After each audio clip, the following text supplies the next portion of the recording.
So last week we went through how to convert factor forms into general form by expansions, and also power form, or also known as turning point form, into general form also by expansion.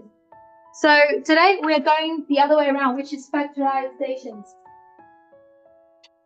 So factorizations, first, we have a few different ways, right? Just go over the process first. First thing you're going to check is whether there is a common factor or not. Second, if there is no common factor, we will be using cross methods.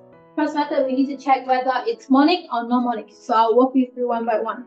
So question A, common factor. There is no common factor, and this is a monic. Alright, this is what I refer to as monic equations. Monic expressions. So monic means that the coefficient in front of x squared is 1. So in this case, I will think about two numbers multiply give me 3, but add up to 4. Okay? So what are the factors for 3? 1 times 3 is 3, -1 times -3 is also 3. But to get a positive 4, then it will be 1 and 3, so that is x plus 1, x plus 3. So basically, if you know the two numbers, you will just combine them with x. If the number is positive, that's positive. Number negative, it's negative. Alright?